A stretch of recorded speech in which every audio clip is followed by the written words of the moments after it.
আম্মাজি আয়েশা সিদ্দিকা রাদিয়াল্লাহু তাআলা আনহা ও সময় নবীজির সাহাবীদের প্রশ্ন শুনে আম্মা আয়েশা একটু রাগান্বিত কণ্ঠে জবাব দিয়েছিল, এ নবী সাহাবীরা, তোমরা বিশ্ব নবীর চরিত্র সম্পর্কে জানতে চাও? তোমরা কি জানো না কানা খুলকুল কোরআন? তোমরা কি কোরআন পড়ো না? বিশ্ব নবীর চরিত্রটা হলো কোরআনের চরিত্র। আল্লাহর নবীর 63 বছরের টোটাল জিন্দেগি আল্লাহ কোরআনে যেভাবে বর্ণনা করেছে, বিশ্ব নবী হুবাহু সেটাই আমার নবী ফলো করে জগৎবাসীর জন্য নবী দেখিয়ে দিয়েছে। জোরে বলুন সুবহানাল্লাহ। বিশ্বের মধ্যে যতগুলো ধর্মীয় গ্রন্থ, ধর্মীয় কিতাব, ধর্মীয় বাণী নাজিল হয়েছে পৃথিবীতে ধরাপৃষ্ঠে, প্রত্যেকটা ধর্মীয় গ্রন্থের সময়ের সঙ্গে সঙ্গে পরিবর্তন হয়েছে। কি হয়েছে বাবাজি? পরিবর্তন ঘটেছে। কিন্তু একমাত্র ধর্মীয় গ্রন্থ কোরআন শরীফ, পৃথিবীতে যার সুরক্ষা ব্যবস্থা এত কঠিন আর কঠোরভাবে নেওয়া হয়েছে, পৃথিবীর মধ্যে এই ধর্মীয় গ্রন্থের কোনো পরিবর্ধন দূরের কথা, জবরজের নক্তার পর্যন্ত পরিবর্তন ঘটানো সম্ভব হয়নি। জোরে বলুন সুবহানাল্লাহ। এ কথা কে বলেছে? কোন মুসলমান মৌলী সাহেব বলেনি, আমার মতো কোনো মাওলানা সাহেব বলেনি। কে বলেছে? স্বামী বিবেকানন্দ, তিনি তার জীবনীতে এ কথা লিখে গেছেন। জোরে বলুন সুবহানাল্লাহ। ঠিক একই বিষয় প্রশ্ন করা হয়েছে বিশ্বকবি রবীন্দ্রনাথ ঠাকুরকে। রবীন্দ্রনাথ ঠাকুরকে আপনারা চেনেন তো? উনি একবার আমেরিকা থেকে ইন্ডিয়ার মাটিতে ফিরছে। He was returning from US, United States of America towards India. উনি আমেরিকা থেকে ভারতের মাটিতে ফিরছে। ওনার একদল ভক্ত ওনাকে ঘিরে ধরে জিজ্ঞেস করছে, কি? যে sir, we have seen plenty of these people, they have Islam. আমরা পৃথিবীর মধ্যে হাজারো মানুষকে দেখছি, হাজারো ধর্মীয় গুরুকে দেখছি, যারা নিজ ধর্মে পরিত্যাগ করে ইসলাম গ্রহণ করছে। কিন্তু স্যার, আমরা আজ পর্যন্ত কোনো মুসলমান মৌলী সাহেবকে দেখলাম না যে সে তার নিজ ধর্ম পরিত্যাগ করে অন্য ধর্মে চলে যাচ্ছে। এর কারণ কি? বিশ্বকবির ভক্তরা যখন বিশ্বকবিকে এই প্রশ্নটা করলেন, বিশ্বকবি দুটো অ্যান্সার দিয়েছিলেন। কটা? দুটো। এক নাম্বার, উনি বলেছিলেন Islam has an ideal and spiritual book which brought Prophet Muhammad, Almighty Allah, to this world to lead the humanity toward the right destination. বিশ্বকবি ওনার ভক্তদেরকে বললেন যে পৃথিবীর মধ্যে ইসলামের ভিতরেই একমাত্র এমন এক জীবন ব্যবস্থা, এমন এক ধর্মীয় গ্রন্থ রয়েছে যে সেই কিতাবটা এত সুন্দর, এত খুবসুরত, এত পাওয়ারফুল, যার মোকাবিলা করার মতো পৃথিবীর জমিনে কোনো দ্বিতীয়ত কিতাব জন্ম হয়নি। জোরে বলুন সুবহানাল্লাহ। আশ্চর্য! আপনি তো একজন হিন্দু ধর্মের, আপনি তো হিন্দু কমিউনিটির, আপনি হিন্দু কমিউনিটির, আপনার ধর্মে 4 বেদ আছে, ঋগ্বেদ আছে, সামবেদ আছে, অথর্ক বেদ আছে, যজুর বেদ আছে। আপনি আপনার বেদকে সত্যায়ন করবেন, বেদকে আগিয়ে রাখবেন, বেদের উপদেশ জনসমাজ জনগণকে শোনাবেন, কিন্তু তা না করে আপনি মুসলমানদের ধর্মগ্রন্থের কথাটা কেন সামনে নিয়ে আসছেন? ভাই, নিশ্চয়ই এই কথার মধ্যে তো কোনো লজিক্যাল, কোনো যুক্তি আছে, আছে না নেই? আছে। চলুন, এখন আমার এই কথাটা না হিন্দু ভাইয়েরা যদি শোনে, আমার বক্তব্য অনেক জায়গায় হিন্দু ভাইয়েরা শোনে, আমি যেহেতু অল ইন্ডিয়া তৌহিদি জনতার একজন সক্রিয় মেম্বার এবং আমাদের যে মাদ্রাসা বোর্ডের ছাত্র ইউনিয়নের একজন আমি কোর কমিটির মেম্বার, আলহামদুলিল্লাহ। তো অনেক সমাবেশে অমুসলিম ভাইরাও আমাদের বক্তব্য শোনে। এখন এই বক্তব্য, এই কথা রামশ্যাম ব্যানার্জি এমনি করে ওই সমস্ত আমার হিন্দু কমিউনিটির দাদা ভাইয়েরা শুনলে হয়তো বলবে মৌলী সাহেব ভাই আপনি হয়তো আপনার কথা বানিয়ে বলছেন, এই কথার বাস্তব কোনো প্রমাণ নেই। বলতে পারে না, পারে না? চলুন বাস্তবের সঙ্গে এটাকে একটু মিলিয়ে দেখে নিই। পৃথিবীতে আপনারা জানেন গোটা পৃথিবীতে যতগুলো দেশ আছে সমস্ত দেশের মাথা, হেড, 5টা দেশ পৃথিবীর মধ্যে যারা পুরো পৃথিবীকে কন্ট্রোল করে। এদের মধ্যে 1 নম্বর আছে আমেরিকা, 2 নম্বর ব্রিটেন, 3 নম্বর রাশিয়া, 4 নম্বর চায়না, 5 নম্বরে আছে ফ্রান্স। এই 5টা দেশকে একত্র করে বলা হয় বিটো পাওয়ারওয়ালা কান্ট্রি। তার মানে এদের কাছে এমন ক্ষমতা আছে, এমন পাওয়ার আছে, এরা পুরো পৃথিবীকে নেতৃত্ব দেয়। এরা যদি ভারতকে বলে যে এইটা আপনাদেরকে শুনতে হবে, ভারত নীরব দর্শকের ভূমিকা পালন করে, সে কথা শুনবে। কি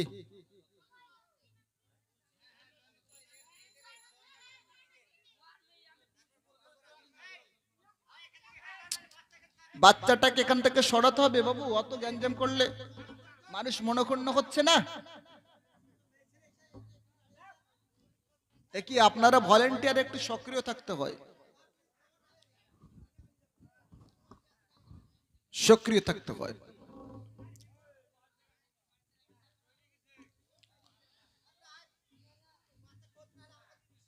মনোযোগ দেন ভাই বাবুজি, ছাড়েন ছাড়েন, আপনার এদিকে মনোযোগ দেন। বাচ্চা যার সে পেয়ে গেছে, কমিটির ভাইয়েরা আছে আলহামদুলিল্লাহ, ওনারা দেখে নেবেন, আমরা আমাদের কাজ করি।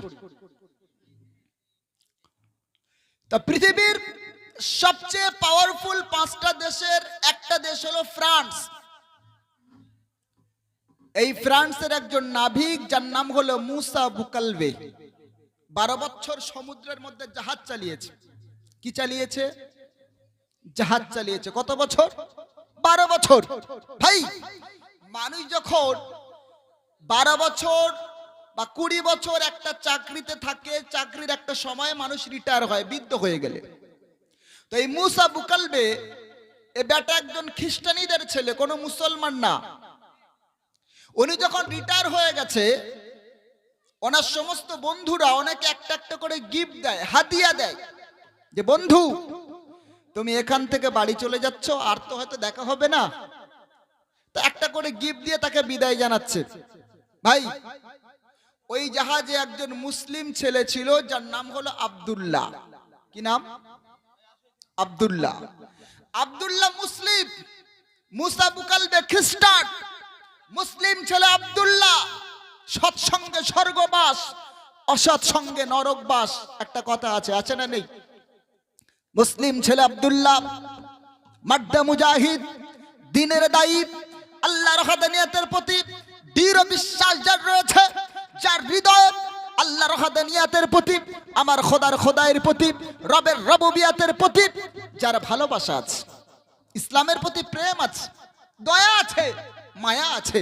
ইসলাম বলেছে নিজে বাঁচো অপরকে বাঁচাও।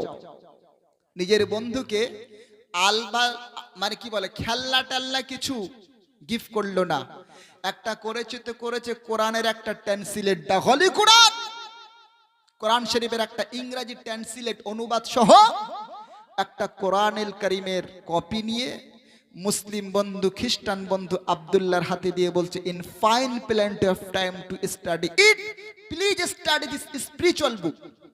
বন্ধু তুমি এখান থেকে বাড়ি যাওয়ার পরে অনেক সময় পাবে, মায়েরা শোনো, তোমাদের নসিহত করবে ইনশাআল্লাহ, আমাকে একটু ওয়াজ শুরু করতে দাও, ওয়াজ করবে ইনশাআল্লাহ।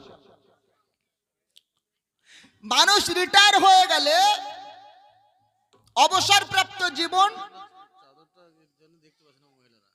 এটা আচ্ছা ঠান্ডার সময় কোন দিকে যাব বাবু, ঠান্ডাও খুব যে বেশি। আচ্ছা হ্যাঁ মনে করিয়ে দেবেন, আচ্ছা বলবেন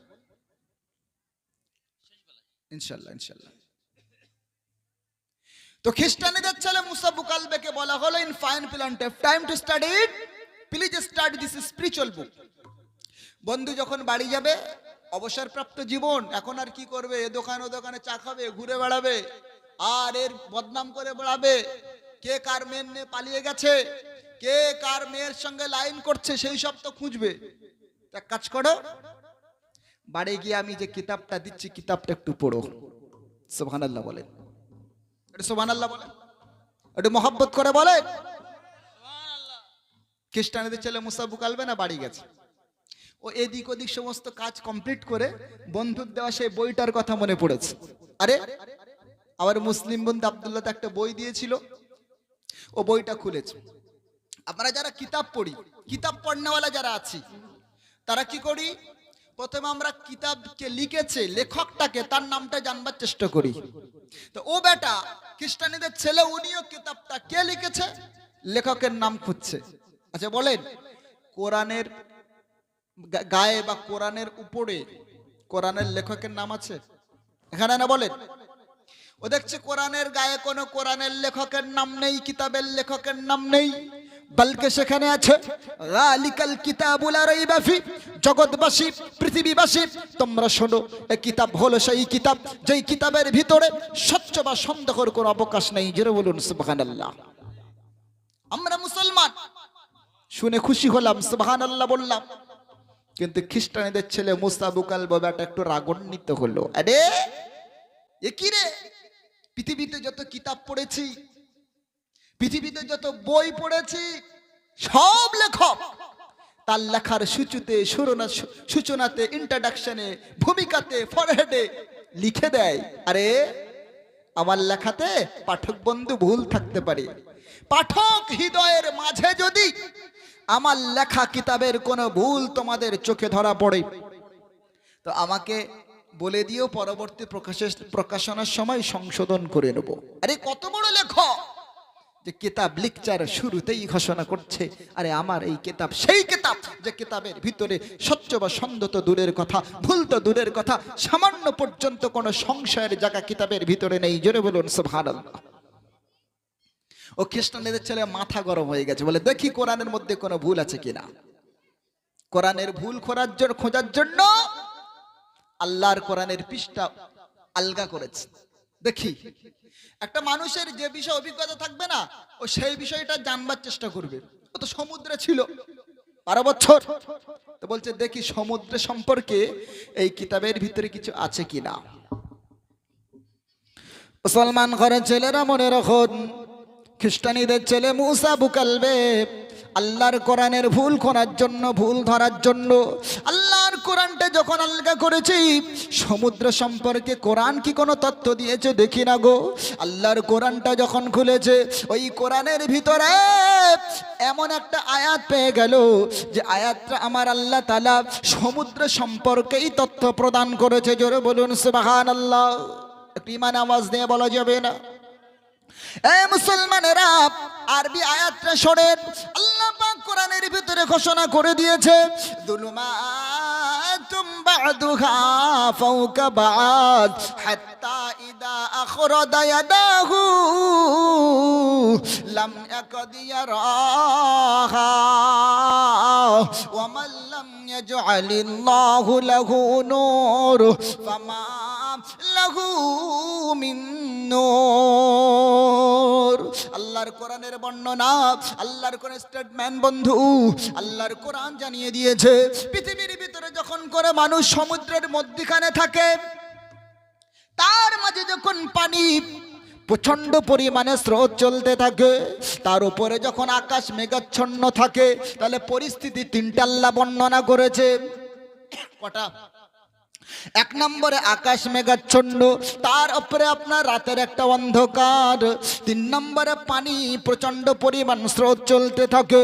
এই তিনটে পরিস্থিতির ভিতরে দাঁড়িয়ে আল্লাহ যদি কোনো বান্দা নিজের শরীরের কোনো অংশ দেখার চেষ্টা করে, এই এলাকার যদি কোনো যুবক, কোনো যুবতী, কোনো ছেলে, যদি কোনো মেয়ে আল্লাহর কোরআনের, আল্লাহ পাকের কোরআনের এই আয়াতকে পরীক্ষা করার জন্য সমুদ্রের মধ্যখানে চলে যায়, আকাশ যখন মেঘাচ্ছন্ন থাকে, তার নিচে পানি যখন প্রচন্ড পরিমাণে স্রোত চলতে থাকে, এই পরিস্থিতির ভিতরে দাঁড়িয়ে পৃথিবীর জমিনে যদি কোনো মানুষ নিজের শরীরকে দেখে, ও শরীরের কোনো অংশ দেখতে পায় না, বলকে পুরো শরীরটা কুচ্ছিত কালো বর্ণের দেখে। জোরে বলুন সুবহানাল্লাহ। ইমান আওয়াজ দিয়ে বলা যাবে না। এ মুসলমান, তথ্য দিয়ে আল্লাহর কোরআন। খ্রিস্টানদের ছেলে মুসা বুকালবে অবাক হয়ে গেল, ওই মনে মনে করলো, না রে, পৃথিবীর জমিন আমি তো 12 বছর সমুদ্রের ভিতরে কাটিয়েছি। আল্লাহর কি কারিমা, আল্লাহর কি কারিশমা, এই কোরআনের ভিতরে যে তথ্যটা দেওয়া হলো সমুদ্র সম্পর্কে, আমার মনে হয় নিশ্চিত করে এই কিতাবে লেখক সমুদ্রের মধ্যখানে তিনি পরিভ্রমণ করেছে, সমুদ্রে তিনি ঘুরে বেরিয়েছে। আল্লাহর ওই বান্দা মুসা বুকালবে মাথার ভিতর আল্লাহ একটা বেচাহানি দিয়ে দিল, চিন্তা, অ্যাটেনশন, মনোযোগ দিয়ে দিল। আল্লাহ বলে, আমি যার হাতকে পছন্দ করি তার হাত দিয়ে দিনের কাজ করব। আমি আল্লাহ যার অন্তরকে পছন্দ করি, আমি আল্লাহ তার অন্তরের ভিতর আমার দ্বীনের প্রতি মহাব্বত দিয়ে দেবো। জোরে বলুন সুবহানাল্লাহ। আর একটু জোরে বলা যাবে না ভাই? খ্রিস্টানীদের ছেলে মুসা বুকালবের মাথায় আল্লাহ একটা টেনশন দিলেন। এই লেখক মনে হয় নিশ্চিত করে সমুদ্র ঘুরেছে, রাতে ঘুম হয়নি, ঘুম হারাম। সকালবেলা সেই মুসলিম বন্ধু আব্দুল্লাহর কাছে ফোন করে ইংরেজি ইউনিয়নের ভাষাতে বলছে, বন্ধু, in fine of time I am mister Musa Bukalbe, please come on, you have important things to say, I am just now at home. বন্ধু, তুমি যেখানেই থাকো, পৃথিবীর যে কাজেই থাকো, বাড়িতে আসো, আমি সকালবেলা তোমার বাড়িতে যাব, তোমার সঙ্গে আমার খুব গুরুত্বপূর্ণ কথা আছে, আমার না খুব ইম্পর্টেন্ট দরকার। মুসলিম বন্ধু তো সুযোগে ছিল, জানে বন্ধুকে বই দিয়েছি, বই নিশ্চয়ই পড়েছে, তো দায়ী মানুষ। হ্যাঁ, মায়েরা কান দিয়ে শোনো, তোমরা তো সারা বছর কোরআন পড়বে না, সারা বছর কোরআন পড়বে না, রমজান মাস আসলে পড়বে, তা সে কি পড়ে বোঝা মুশকিল। ফেরেশতারা পর্যন্ত ধরতে পারে না। সওয়াব লিখবে যে প্রত্যেক হরফে 10 করে সওয়াব, তা মেয়েরা যে বিনিয়ে যে টান দিয়ে পড়ে, ফেরেশতা পর্যন্ত বুঝতে পারে না। বলে আল্লাহ কি লিখবে, বলে হাতে নিয়ে দাঁড়িয়েছো, বলে আল্লাহ তো বোঝার উপায় নেই কি পড়ছে। যালিকাল্লাযীনা আমানু, এ কি পড়ে রে বাবা? আর গান বলে যখন খুব টান, বুকের হাঁপড়ে বাজে টান টানা টান, বলে না। আর বাচ্চা যে কটা বার হচ্ছে কারগিল যুদ্ধ করার জন্য বার হচ্ছে। হ্যাঁ, এক বেটা আছে চোর, খুব চুরি করে, তা বউ প্রেগনেন্ট, বাচ্চা রিলিভ হবে, আর হুজুরদের কাছে গেছে, আমাদের কাছে হুজুর দোয়া করবেন, আমার আল্লাহ একটা বাচ্চা দিচ্ছে, আল্লাহ যদি ভালো ছেলে দেয় তো আমি একটা ভালো আলেম বানাবো, আমি তো চুরি করেছি, আমি যা করেছি বদমাশ হয়েছি, আমার ছেলেটা যেন ভালো হয়, দোয়া করবে। ঠিক আছে, আল্লাহ তাই করুক, কি করবে, দোয়া চাচ্ছে, দোয়া তো করতে হবে। এখন মুশকিল হয়েছে কি, ছেলেটা হয়েছে, হাত খোলেন, হাত বন্ধ, মায়ের পেট থেকে পরে হাত বন্ধ। বলে কি ব্যাপার, আমার হাত যদি ছেলে না খোলে তা লেখাপড়া করবে কি করে, আর আমি ভালো আলেম বা ভালো কিছু বানাবো কিভাবে, চিন্তায় পড়ে গেছে। ছেলে কোনোভাবেই হাত খোলে না, বাড়ি এসে দেখছে হাত ছেলে খুলেছে বাবা, হাতের ভিতরে একটা সোনার চেন। কি ব্যাপার, নতুন ছেলে, ছোট বাচ্চা, মায়ের পেট থেকে জন্ম নিল, এখন আবার শোনাচ্ছেন কোথায় পেলো? বলছে সে নার্সিং হোমের যে নার্সের মেয়েরা ওদের মোটামুটি যায়, ওখান থেকে মাল টেনে নিয়েছে।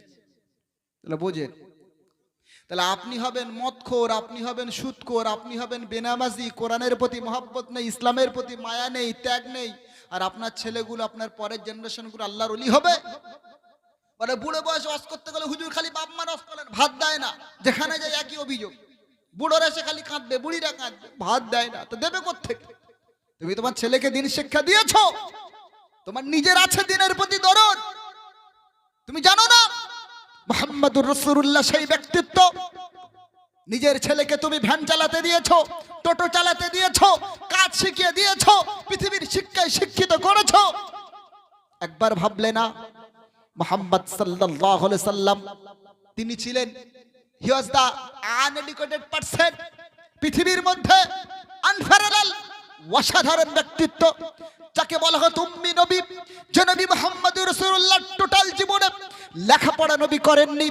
আল্লাহ বলছে হাবিব, আপনি লেখাপড়া পৃথিবীবাসীর কাছে শিখবেন না, কারণ পৃথিবীবাসী একদিন অভিযোগ করবে যে মুহাম্মদ সাল্লাল্লাহু আলাইহি সাল্লাম ও তো আমার ছাত্র, ও তো আমার শিষ্য, অতএব নবী কিভাবে হয়? লাউ আর কদু যতই বড় হোক বলবে ডগার নিচে। এজন্য মুহাম্মদ সাল্লাল্লাহু আলাইহি সাল্লামকে আল্লাহ উম্মি রাখলেন, আর হুজুরকে বললেন হাবিব আপনি চিন্তা করবেন না, আপনার শিক্ষক সঙ্গ আমি আল্লাহ আমি হয়ে যাব। জোরে বলুন সুবহানাল্লাহ। একটু ইমান আওয়াজ দিয়ে বলা যাবে না? 63 বছর হুজুরের জীবনী, 63 বছর হুজুরের টোটাল জীবন, তার মধ্যে 40 বছরের পর থেকে হুজুর নবুয়তি পেলেন, রিসালাতের দায়িত্ব পেলেন। 23 বছর তিনি পৃথিবীর জমিনে থাকলেন। এই 23 বছরে আল্লাহর দেওয়া বিধান নিয়ে তিনি পৃথিবী পরিচালনা করে অর্ধ পৃথিবীর শাসন করে গেলেন। জোরে বলুন সুবহানাল্লাহ। এমন ব্যক্তি ছিলেন, তার সাহাবায়ে কেরামেরা হুজুরের থুতুকে এত মূল্যায়ন করেছেন, হুজুর যখন থুতু ফেলতেন সাহাবীরা গিয়ে থুতুটা পর্যন্ত ধরে নিতেন। জোরে বলুন সুবহানাল্লাহ। হুজুরের শরীর থেকে যখন ঘাম ঝরতো, পাসিনা, সাহাবায়ে কেরামরা শিশি নিয়ে হুজুরের পিছে পিছে দৌড়াতো। আল্লাহ রাসূলের ঘাম মোবারক মেশকে আম্বরের চেয়েও বেশি খুশবুদার ছিল। জোরে বলুন সুবহানাল্লাহ। পেশাব মোবারকের মূল্যায়ন জগৎবাসী এত করলেন, এত করলেন, ভাবতে অবাক লাগে। মুহাম্মদ সাল্লাল্লাহু আলাইহি সাল্লাম রোগগ্রস্ত, মুমূর্ষু অবস্থায়, শরীর অসুস্থ, হুজুর পেশাব করে তিনি রেখেছেন একটা আপনার যেখানে যে ঘরে শায়িত ছিলেন হুজরাখানার ভিতরে হুজুর পেশাব রেখেছে। একজন সাহাবী এসে মেশকে আম্বরের খুশবু পেয়েছে, পান করে ফেললেন। হুজুর জিজ্ঞেস করলেন আমার পেশাবটা কোথায়? সাহাবী দাঁড়িয়ে বলছে হুজুর ওটা আপনার পেশাব ছিল। বলছে হ্যাঁ।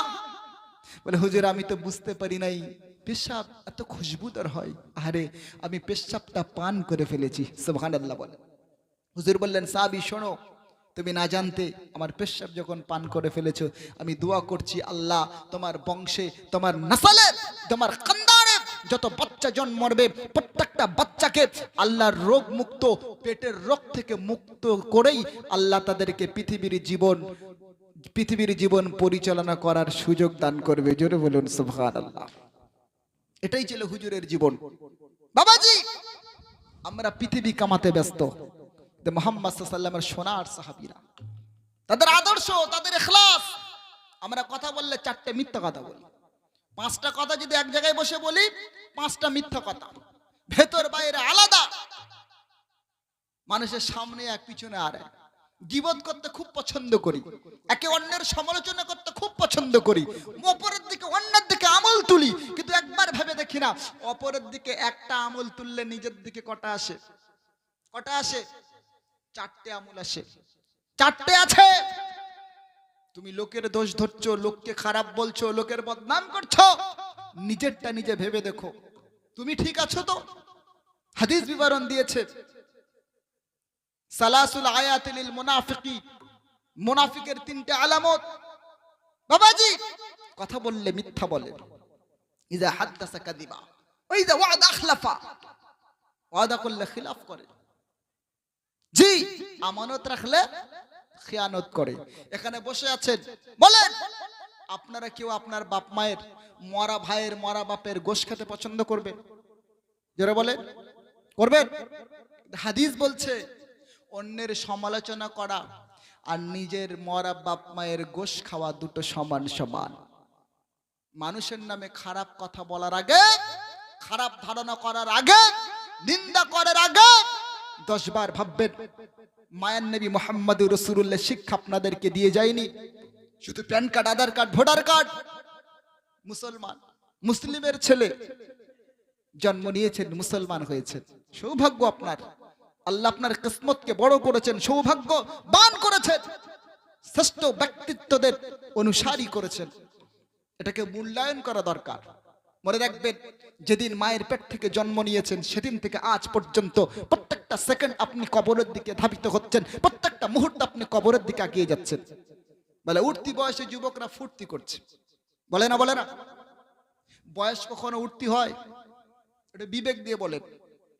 চিনা বয়স যেদিন থেকে, যখন থেকে আপনি জন্ম নিয়েছেন, পৃথিবীর উদর দেখেছেন, সেদিন থেকে আজ পর্যন্ত আপনি কবরের দিকে ধাবিত হচ্ছেন। পশ্চিম বাংলার কলকাতা থেকে আপনাদের এখানে এসেছি, আপনারাও পশ্চিম বাংলার মানুষ। এই যে ওই থেকে এই পর্যন্ত এলাম, আমি এখানে এলাম না, আমি আমার কবরের দিকে আগালাম। আপনারা যতজন মানুষ এখানে বসে আছেন, যতজন মানুষ আমার বক্তব্য শুনছেন, প্রত্যেকটা সেকেন্ডে, মুহূর্তের জন্য আমরা কবরের দিকে আগাচ্ছি। আগাচ্ছি না? আগাচ্ছি না?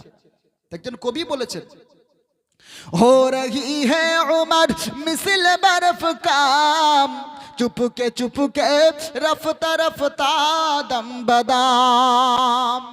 আমাদের জীবন বরফ পিণ্ড, বরফের পিণ্ড সামনে রাখা হলো, মুহূর্তের ভিতরে শেষ, মুহূর্তের ভিতরে শেষ। পৃথিবীতে অনেক ক্ষমতাবান ছিল বাবা, অনেক শিক্ষিত অর্থবিদ ছিল, তোমার থেকে বড় বড় ব্যক্তিত্ব ছিল, আজ সব কবরে শায়িত আছে, আছে না নেই? এই জন্য পরিবর্তন দরকার, পরিবর্তন দরকার। আজ আমাদেরকে জীবন পরিবর্তন করার প্রয়োজন আছে না নেই? অনেকে বলে চাচা কেমন আছে, বলে মরলে ভালো হয়, বলে না, বলে না মরলে ভালো হয়। তো মরলে ভালো হয় বলে, মরলে সব ঝামেলা লাটা চুকে যেত। ভাই মরলে কখনো লাটা চোকে না, লাটা শুরু হয়। মরে তো দেখ, বলে চাচা যাচ্ছিস যাস, দেখে যাস, আগে চলে গেছে কাঁচা বাস। যায় না, যায় না জি। দ্যাট ইজ দ্য নট দিন অফ লাইফ।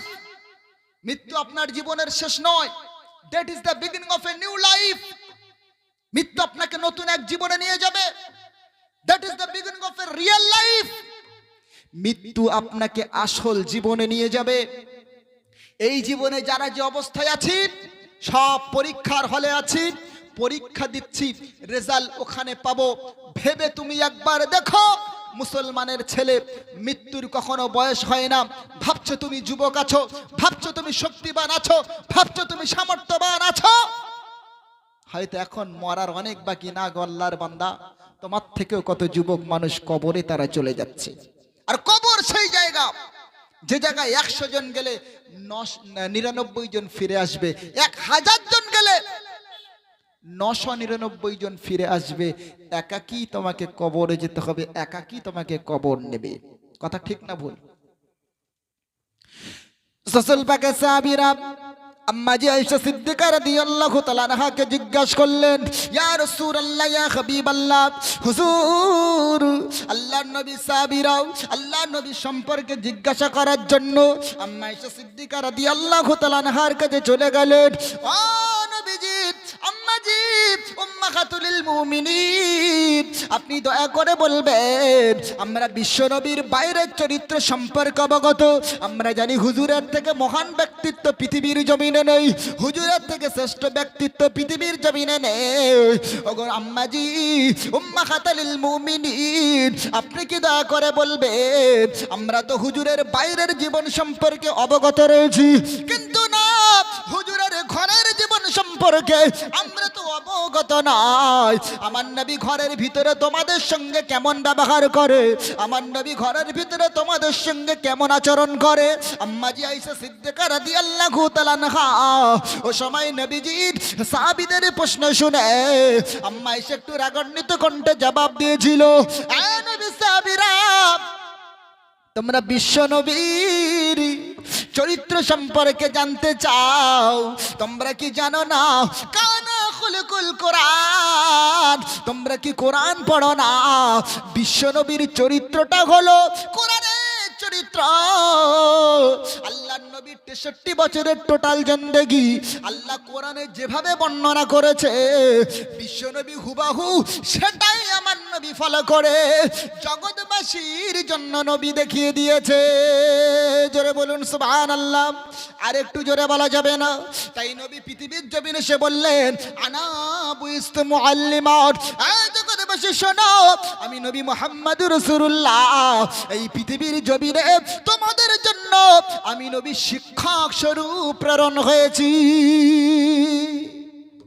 ওম কারাকারু পুণ্যনামস্তুতে, সর্বাষ্টমী যুগে যুগে। হিন্দু ভাইদের ধর্মীয় গ্রন্থেও একই কথার বর্ণনা আছে, সুবহানাল্লাহ বলে। আজ কোথায় রেখেছিলাম? খ্রিস্টানীদের ছেলে মুসা বুকালবে আল্লাহর কোরআনটা নিয়ে এবারে কদম তুলে যাচ্ছে মুসলিম বন্ধু আব্দুল্লাহর বাড়িতে। মনে আছে ইনশাআল্লাহ? বলে তো জাননি না। গিয়ে দরজা নক করলো, ওপার থেকে ওয়েলকাম, স্বাগতম। বন্ধুর জন্য দরজা খুলে দিল মুসলিম বন্ধু আব্দুল্লাহ। মুখোমুখি দুটো চেয়ার, একদিকে আমাদের মুসলিম বন্ধু আব্দুল্লাহ, অপরদিকে খ্রিস্টানীদের ছেলে মুসা বুকালবে। খ্রিস্টানীদের ছেলেটা বলছে, বন্ধু চাটা পরে দিও, আর চা খাবো না। বলো তুমি কি আমাকে যে কিতাবটা দিয়েছো, এই কিতাবের লেখকটাকে? সুবহানাল্লাহ বলে। আরে সব কিতাবের লেখক হতে হয় নাকি? বলে হ্যাঁ, কিতাব যখন আছে নিশ্চিত করে লেখকও তখন আছে, মুসান্নিফ তখন আছে, রাইটার তখন আছে। বলো কিতাবের লেখককে, বলো তোমার পরের প্রশ্ন বলো। বলে আচ্ছা, এই কিতাব লেখকের এত বড় দাবি, এত বড় বক্তব্য যে কিতাব লিখতে আর শুরুতেই বলছে যে আমার কিতাবের ভিতরে কোনো ভুল নেই। বলে তার পরের প্রশ্ন বলো, 3 নম্বর প্রশ্ন। বলে আচ্ছা বন্ধু, এই কিতাব লেখক কি কখনো সমুদ্র পরিভ্রমণ করেছে? প্রশ্ন কটা করলো? একবার আমল দেখাচ্ছি, কটা? 3টে। মুসলিম বন্ধু আব্দুল্লাহকে 3টে প্রশ্ন করেছে। জবাব, 1 নম্বরে মুসলিম বন্ধু আব্দুল্লাহ তখন জবাব দিল, এই খ্রিস্টানীদের ছেলে মুসা বুকালবে, তুমি সরো। বন্ধু তুমি জানতে চেয়েছো আমি যে কিতাব তোমাকে পড়তে দিয়েছিলাম, অধ্যয়ন করাবার জন্য দিয়েছিলাম, এই কিতাবের লেখকটাকে? বন্ধু তুমি শোনো, এই কিতাবের যিনি লেখক, এই লেখক পৃথিবীর কোনো ব্যক্তিত্ব নয় রে বন্ধু, এই পৃথিবীর কোনো মানুষ নয়, এই পৃথিবীর কোনো জান্নাই ফেরেশতা নয়। এই কিতাব যিনি বানানোওয়ালা, এই কিতাব যিনি পাঠিয়েছেন, তিনি হলেন hour Almighty Allah, who had created all of us. বন্ধু যিনি আদি এবং অনন্ত, যিনি আমাকে এবং তোমাকে বানানোওয়ালা, যিনি আসমান এবং জমিনকে বানানোওয়ালা, বন্ধু যিনি কুল কায়নাতের সব কিছু বানানোওয়ালা, ওই আল্লাহ তাআলা এই কিতাব তারই পাঠানো, ওই মহান রব্বুল আলামিন তিনি এই কিতাব পৃথিবীবাসীকে দিয়েছে। জোরে বলুন সুবহানাল্লাহ। আর একটু জোরে বলা যাবে না সুবহানাল্লাহ?